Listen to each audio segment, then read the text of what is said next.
유병욱 순천향대 서울병원 가정의학과 교수 모셨습니다. 어서 오세요. 교수님, 300명에 육박하고 있습니다. 대단히 심각한 상황이죠? 사실 지금 나오는 숫자는 아마도 더 많은 환자분들이 있는데 우리가 노력해서 확인되는 숫자라고 생각이 됩니다.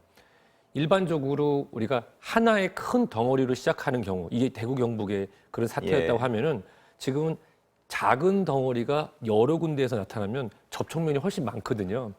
7월 말부터 시작해서 장마와 휴가, 대부분 또 이제 장마 휴가 때 집안에 있거나 실내에서만 계셨던 경우가 많거든요. 거기서 젊고 건강한 분들은 무증상으로 지나가거나 또 다른 분에게 퍼뜨렸겠죠. 그리고 날씨가 좋지 않아서 호흡기 환자분이 오셔서 검사를 해봤더니 발견이 됐고, 그게 바로 이 7월, 그러니까 8월 둘째 주입니다.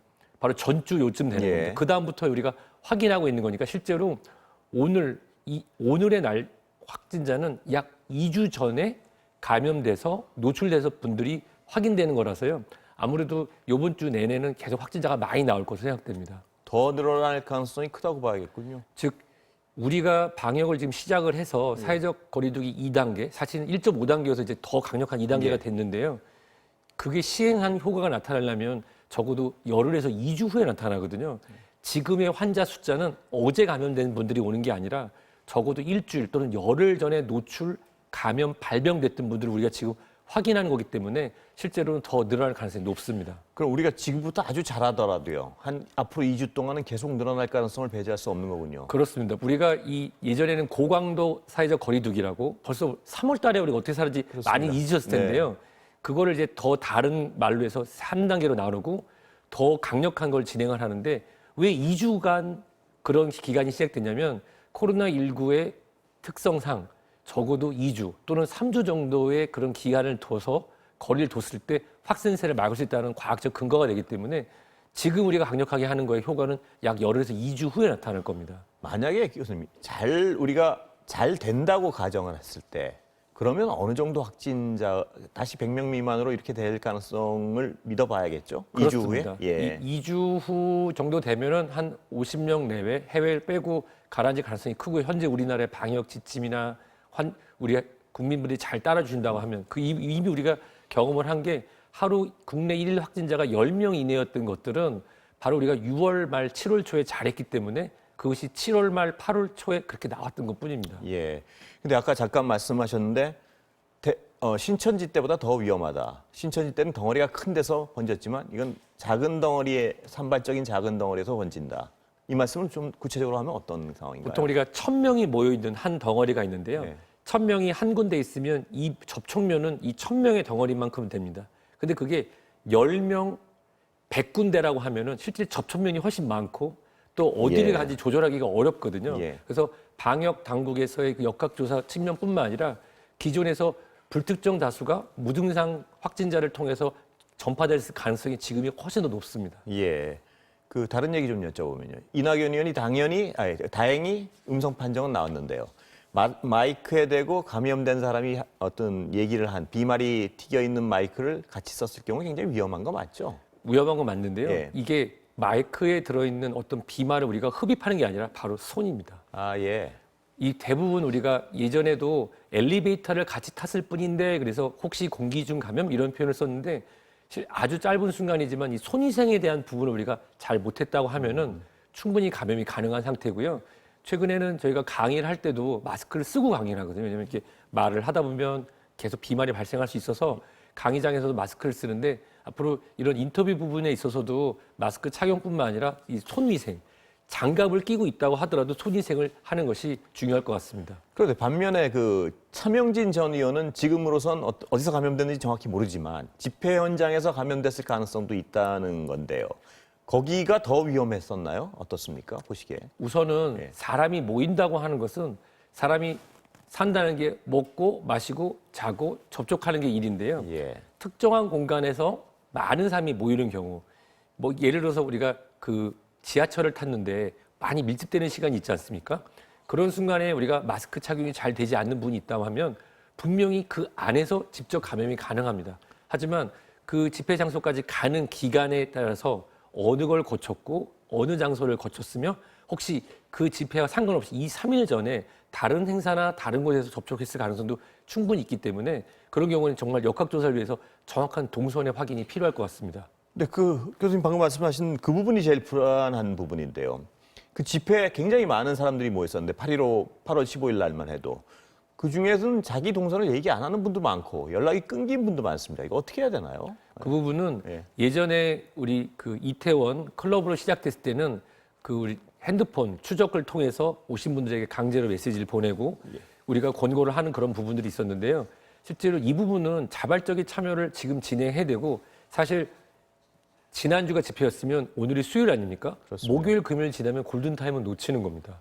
따라서 방송을 보고 계시거나 주변에 계신 분이 있다고 하면은 지금 저희 병원 아침부터 계속 검사 모시고 있거든요. 예. 검사를 자발적으로 하시면 좋고 만약에 오늘 중이라도 그분들에 대한 그런 휴대폰 추적을 통해서 메시지를 보내거나 아니면 연락을 드려서 검사를 받을 수 있도록 하는 게 좋을 것 당분 같습니다. 하겠다는 거죠? 그 휴대폰 통한 그렇습니다. 추적을? 그게 예. 기지국에서 단 신호 접속을 한 번호들을 일률적으로 추출하고 근데 그 부분은 이제 개인정보이기 때문에 법적으로 이제 허가를 받는 과정이 예. 필요하다고 들었습니다. 예. 하면은 그쪽에서 일괄적으로 메시지를 보내거나 또는 그 고위험 시설에 갔던 분이라고 하면 직접 연락을 드려서라도 진행을 해야 됩니다. 연락을 받기 전이라도 그 집회에 갔다거나 그 근처에서 한 30분 이상 있던 분들은 반드시 좀 빨리 가서 검사를 받았으면 합니다. 그렇습니다. 우리가 이태원 발로 시작됐던 부분에 굉장히 걱정을 많이 하셨잖아요. 예. 근데 최종 N차 감염 다 해서 나온 게 270여 명 정도 됩니다. 예. 근데 지금 하루에 300명 가깝게 나오고 있는 시점이기 그때보다 때문에 더 어마어마한 규모군요. 그렇습니다. 예. 그렇기 때문에 근데 그때는 우리 국민의 그런 높은 수준, 예. 자발적인 본인이 불편함에도 불구하고 자발적으로 가서 검사하셨던 부분들이 아주 컸고 또 정부 당국에서 강력한 그런 메시지를 보냈기 때문인데요. 예. 지금 좀 더 강력한 메시지 그리고 자발적인 참여가 필요한 시점입니다. 그 중심에 있는 분인 정광훈 목사 관련해서 좀 보면요. 정광훈 목사 상태가 어떤지 굉장히 궁금해하는 분들이 많은데 저희가 확보한 그림을 한번 보시고 교수님 좀 설명을 해주시면 좋겠습니다. 그제 오후 9시쯤인데요. 서울의료원 응급실 앞에서 저희 카메라에 포착된 모습입니다. 원래 나갈 때는 막 마스크 벗고 굉장히 여유로운 모습이었는데 저 때는 마스크도 정상적으로 쓰고 장갑도 쓰고 그래서 굉장히 어떤 맨 처음에 들어갈 땐 경증이 아니었냐는 얘기가 있었는데 생활체육센터가 아니고 딴 데로 갔습니다. 근데 그 이유는 뭡니까, 교수님? 우선 지금 이 화면에서 나온 부분은 예, 저기 방역- 맨 처음에 들어갈 때 이 모습 같은데요. 아 그렇군요. 이 방역의 그런 일단 확진을 받은 사람이라고 하면 예. 우리가 이송하시는 분들의 안전과 또 다른 분의 안전을 위해서 필수적으로 해야 되는 게 마스크를 쓰게 하고 그다음에 장갑이 없다고 하면 장갑을 들어서 끼고 움직이게 하게 됩니다. 정광훈 목사인데 그걸 어긴 건가요? 그럼 맨 처음에 저 첫 그림은? 번째 부분이니까 예. 확진 판정을 예. 받은 분이라고 하면 예. 확진 통보를 정확하게 받은 분이라고 하면 이송에 있어서의 지침을 안내를 받고 이송 지침에 따라서 마스크 착용과 이 장갑 등을 착용해서 예. 최대한 접촉을 줄이도록 하는 게 맞고요. 예. 지금 아까 그 장갑을 낀 모습으로 입원하기 전에 입원을 위한 이송을 위해서는 그 규칙을 지킨 거로 생각이 됩니다. 근데 처음에 그 그림을 보면 마스크 내리고 전화하고 웃고 있고 그 부분은 지침을 어겼다고도 볼 수 있는 거네요. 그 부분은 예. 제가 이제 시간 확인을 못해서 예. 그런데 제가 알기로는 확진 이유입니다만 확진 판정에 대해서 본인이 이제 판정을 예. 받은 다음이라고 예. 하면 본인과 본인의 가족 그리고 같이 계신 분들의 안전을 위해서 그런 행동을 삼가하는 게 맞을 것 같습니다. 예. 그런데 그 생활체육센터 하도 웃고 너무 경미해 보여서 정광훈 목사가 생활체육센터로 갈 걸로 예상했는데 다른 어떤 좀 증상이 있는 분들이 있는 데로 갔단 말입니다. 그 이유는 뭔가요? 그러니까 그 지침이 있습니다. 예. 예를 들어서 65세 이상 이분이 그건 예. 고령이라고 하는 위험군 그리고 예전에 이 분이 이제 본인의 건강 관련해서 진단서 또는 이제 본인의 건강을 확인할 수 있는 걸 했는데 당뇨에 관련된 소견, 신장 질환에 관련된 소견, 척추 관련 수술 소견을 내신 부분이 있어서 의학적 판단에 따라서 우리가 의료 치료적 시설로 입소한 걸로 확인되었습니다. 예. 당뇨는 굉장히 안 좋은 기저질환이죠. 이 코로나 관련해서 어떻습니까? 당뇨라고 하는 질환은 네. 잘 관리를 한다면 어떻게 보면 내 건강을 지켜주는 잔소리꾼이다. 제가 이런 표현을 쓰기도 예. 하지만 본인이 그것을 무시하고 당뇨를 잘 조절 안 한다고 하면 우리 몸 모든 장기, 구석구석 혈관에 염증을 만들 수 있는 질환입니다. 이런 염증을 만들 수 있는 만성 관리 질환으로서의 당뇨는 어떻게 보면 우리에게 좋은 경고 메시지 주지만 화가 되는 게 바로 이런 코로나19 등 예. 새로운 바이러스가 들어왔을 때 과도한 면역 반응이 발생한다고 하면 우리가 보통 지금 미국이나 브라질 등에서 사망자가 굉장히 많이 나오고 있지 않습니까? 예. 그런 분들에 대해서 지금 연구가 진행되고 있는 걸 제가 확인했는데 대부분 전당뇨 또는 당뇨, 이상지질혈증 등 혈관에 관련된 질환자가 많았고요. 그런 분들이 이런 현재 치료제가 없는 상황에서 본인이 관리를 잘 못하고 있다고 하면 그 속도가 너무 빨리 지나서 아마 사이토카인 폭풍이라는 얘기를 아마 들으신 기억이 날 겁니다. 아주 젊은 분의 그렇습니다. 그런 안타까운 소식이 들었는데 그런 것이 몸에서 몇 시간 안에 지속적으로 갑자기 발생할 수 있기 때문에 주의가 필요합니다. 당뇨 질환, 기저질환이 있는 분들은 특히 조심해야겠군요. 그렇습니다. 예. 시간은 거의 다 됐는데요, 교수님. 5개월 넘게 후유증을 안고 있다고 해가지고 그 SNS에서 화제가 된 분이 있는데 이거 어떻게 봐야 됩니까? 이 브레인 포그라고 그래서요. 예. 포그는 이제 안개 아닙니까? 예. 안개에 있을 때 멍한 서 있으면 상태를 말하는 거죠? 그렇습니다. 예. 이게 집중도 안 되고 머리가 멍한 상태. 이게 대부분 지금 아직 원인은 밝혀지지 않았지만 우리가 혈관성 치매와 관련이 있지 않을까라고 생각을 하고 있습니다. 예. 뇌에 혈액을 공급해주는 아주 미세인 혈관 등의 MRI 등의 어떤 영상으로 나타나지 않지만 염증 물질들이 과도하게 들어가서 뇌 조직을 직접 또는 뇌로 혈액을 공급하는 작은 혈관 등의 손상이 된다고 하면 집중력 저하들이 나타날 수 있는데요.